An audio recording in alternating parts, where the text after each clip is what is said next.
Something weird happened today with Jay, and I got so confused.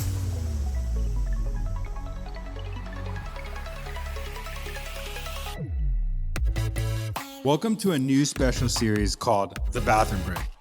That extra 10 minutes you either have to listen to marketing tips or use the bathroom, or both. But I don't recommend both, but that's your choice. This collab's gonna be super fun. We have Daniel Murray from the Marketing Millennials and me, Jay Schwedelson, from the Do This Not That podcast and subjectline.com.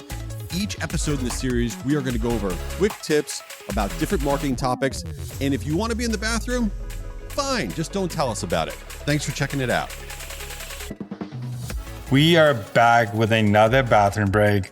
I am here with best-selling author Jay Schwedelson. Something weird happened today with Jay, and I got so confused because I come on the screen today, and Jay is in short sleeve.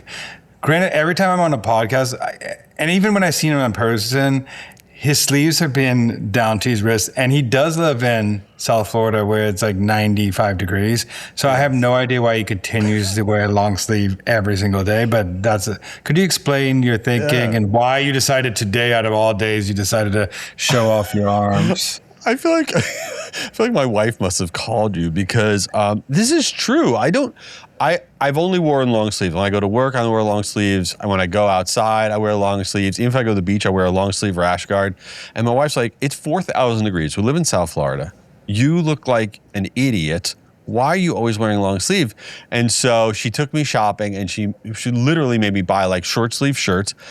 I don't know why. I feel like when I wear a short sleeve shirt, I feel like I don't know. I feel like I'm out of uniform. I feel weird. Somebody actually asked me that, listens to the podcast, whatever, do I have and if you do, I feel bad. And my wife's a dermatologist, so I get it. They go, do you have hardcore psoriasis? Is there something you're trying to cover up? I'm like, no, I just like wearing long sleeves. I'm a total weirdo. Meanwhile, I don't think I've ever seen you in long sleeves. I did think that you were wearing long sleeves to protect yourself from the sun, but that is not the reason you're doing, because now the dermatologist says show off your arms. So, right. And to be clarified, Jay does live 3 times a week, so his arms are pretty jacked. Okay, so I bump into Daniel. Not that anybody cares. We live near each other. We bump into each other at the gym, which is really embarrassing because Daniel played D1 football, and he's this big dude, and I look like a blob. I look like, like somebody that you would tell you need to go to the gym. Not that you're seeing leaving the gym. I look like I ate the gym. Meanwhile, we got to get into this episode. I don't even know what's going on anymore. Let's jump into it. So we're talking about things that you are not tracking, that you should be tracking, that are so easy to do. I got a hot one, but Daniel, what do you got? What are things that people are not tracking that they should be tracking? First of all, not all clicks are the same. I truly believe that. And I think a couple ways you need to track clicks on an email is, one, you definitely need to honeypot it a little bit to see bot clicks. So a honeypot is an invisible link in your email that bots will click. So I think that's number one. That will get rid of a lot of these fake clicks that will click on your first link anyway. So that I think you need to do. Second of all, if you have multiple clicks, you need to see who is clicking different parts of your email and how far are they going down. Because just like a landing page, there's top of fold and there's bottom of fold. And the people who get down to your email more are reading every bit of your email. So every click should have a different tracking.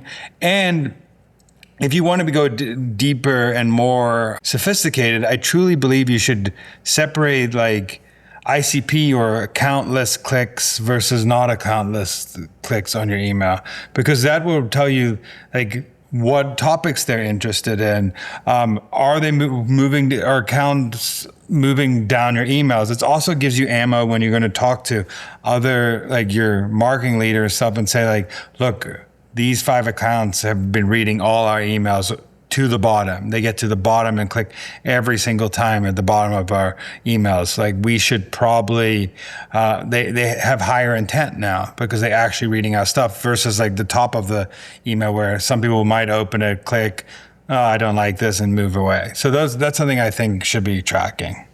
Yeah, and I'll give you across the board just a bunch of different ones. And let me just double click whatever you said. And something Daniel just said that we've been doing that has really been a game changer. I learned it from Daniel.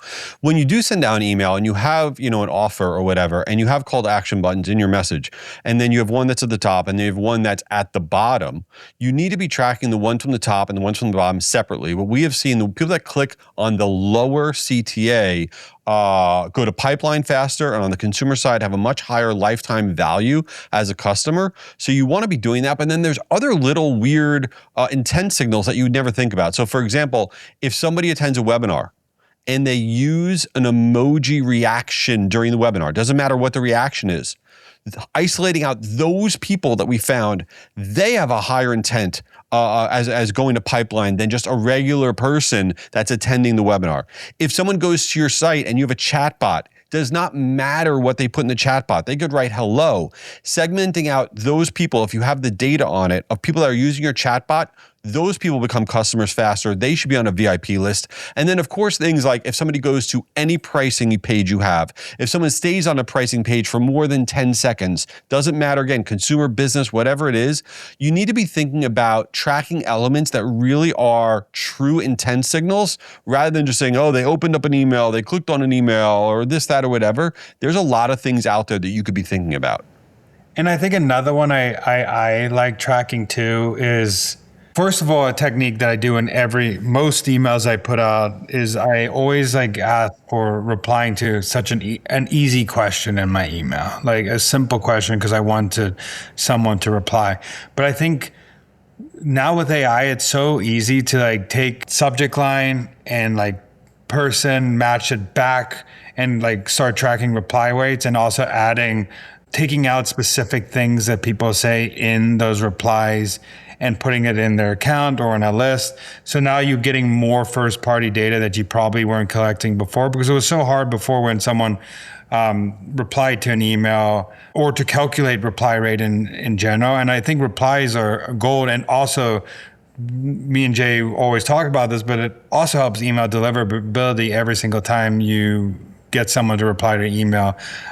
So that's something I also was tracking, is the data of people, who's replying and what they're saying to reply, because those are also highly engaged, highly intent people if they're replying to those type of things. You know what else I'm tracking? I'm tracking people that I see wearing tank tops or Speedos, and I immediately judge them. Just going back to the original thing. Do you ever wear a Speedo, a tank top, a belly shirt? What's in the Daniel Murray repertoire that we'd all be surprised about that you actually fire up? No Speedo. You know what I actually am really anti, and this is I don't mind it on women per se, but I hate guys who wear flip-flops with jeans. I really flip-flops with jeans. What about regular flip-flops? What are just flip-flops? I think it's okay depending on if you're going to the beach or the pool, it's fine. But if you're going on a plane, if you're going in public, just put on shoes. Nobody needs to see your feet out in public. Allie was not happy with me. I wore flip-flops to the mall. That's not good. That's risky. It's risky. I don't mind people wearing the Gen Z sock, sandal sock combo. Okay. But showing sandals, what are you you're not going to the beach, you're not going to the pool, nobody needs to see your feet. I know it's all people have different takes in that, but I don't enjoy seeing people do that. All right. Here's what we get out of the show. Daniel Murray does not have a foot fetish. That's what we got out of the show. That should be the title of the episode. Yeah, that's horrible. But people are going to go in the comments on Spotify and be like, "Dang, you want to see my feet?" I hope people DM you pictures of their feet. I think you wearing your flip flops. You might be on that feet pic site. What's it called? That feet pic of celebrities. I thankfully have no idea what you're talking about. Okay, well, we're talking ridiculous stuff now. Yeah, we're doing it again. We had another great episode. Listen, everybody follow the Marketing Millennials. Follow Do This, Not That, and don't take pictures of your feet. We'll see you in the next one. Daniel, come on, man. I got to get back to work. Get out of there. All right. While he's still in there, this is Jay. Check out my podcast, Do This, Not That, for marketers. Each week we share really quick tips on stuff that can improve your marketing, and I hope you give it a try. Oh, here's Daniel. He's finally out. Back from my bathroom break. This is Daniel. Go follow the Marketing Millennials podcast, but also tune into this series. It's once a week, the bathroom break. We talk about marketing tips that we just spew out, and it could be anything from email, subject line, to any marketing tips in the world. We'll talk about it. Just give us a shout on LinkedIn and tell us what you want to hear. Peace out. Later.